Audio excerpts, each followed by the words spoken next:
பாசிப்பருப்பு 1/2 கப்பு, பச்சரிசியை நல்லா 2 மணி நேரம் ஊற வச்சு ஊறினதுக்கு அப்புறமேலு தண்ணி இல்லாமல் மிக்சியில் வடித்து கொஞ்சமாக தண்ணி ஊற்றி நல்லா மையாக அரைச்சிக்கிறோம். அதோட ஒரு 1/4 டீஸ்பூன் உப்பு போட்டு நல்லா வெண்ணெய் மாதிரி அரைச்சாச்சு. அரைச்சதை வலிச்சு ஒரு பவுலுக்கு மாற்றி எடுத்தாச்சு. அரைச்சு வச்சிருக்கோம். இப்போ இதோட கொஞ்சமாக மிக்சியை கழுவி தண்ணி சேர்த்தாச்சு. இந்த மாவை நல்லா கரைச்சி விட்டுக்கிறோம். பாசி பருப்பு 1 கப் எடுத்திருக்கோம், 1/2 கப்பு பச்சரிசி எடுத்திருக்கோம். அதோட கொஞ்சமாக தண்ணி ஊற்றி நல்லா வெண்ணெயை அரைச்சி வச்சிட்டோம்.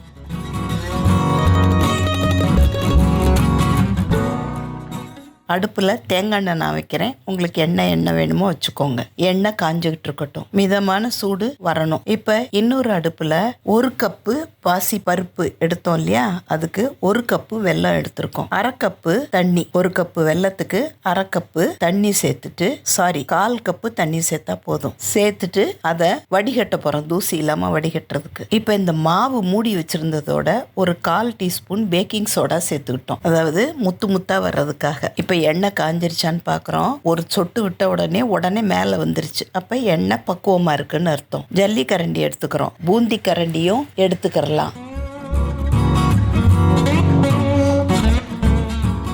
அதை எடுத்துட்டு நம்ம இந்த மாதிரி தட்டி விடணும். எப்பவும் காரா பூந்திக்கெல்லாம் செய்வோம்ல, அதே மாதிரி நல்லா முத்து முத்தா வரணும். உடனே கரண்டியில் இருக்கிற மாவெல்லாம் நல்லா வலிச்சு விட்டுட்டு சுத்தமாக கழுவி வச்சுக்கணும். ஒவ்வொரு தடவையும் வலிச்சு கழுவி வச்சுக்கணும். நல்லா சலசலன்னு வெந்து வர்ற வரைக்கும் வேக விட்டு எடுத்துக்கணும். இதே மாதிரி எல்லா மாவையும் ஊற்றி எடுத்துக்கிறலாம்.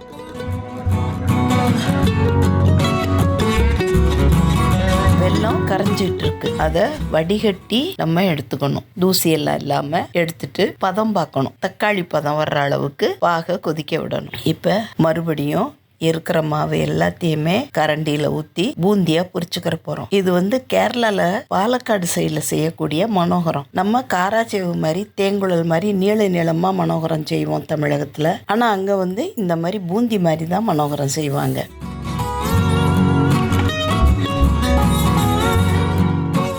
இப்போ தண்ணியில் ஊற்றி பார்க்குறோம். பதம் சரியாக வந்துருச்சு. தக்காளி பதம் வந்துருச்சு. நம்ம கடலைப்பருப்புலையும் அரிசி சேர்த்து செய்வோம். அவங்க பாசிப்பருப்பும் அரிசியும் சேர்த்து செய்வாங்க. வெல்லம் பாகு மாறிடாமல் இருக்கிறதுக்காக, பதம் மாறாமல் இருக்கிறதுக்காக ஒரு 5-6 சொட்டு எலுமிச்சம்பழம் சாறு சேர்த்துட்டோம். அது பாகு இப்போ ரெடியாக இருக்குது. பொரிச்சு எடுத்த பூந்தி எல்லாத்தையுமே நல்லா சலசலன்னு சத்தம் வர்ற அளவுக்கு எடுத்துக்கலாம். காரா பூந்தி மாதிரி எல்லாத்தையுமே எடுத்துக்கலாம். இப்போ இது எல்லாத்தையுமே நம்ம ரெடி பண்ணி வச்சிருந்த வெள்ளைப்பாகுல சேர்க்குறோம்.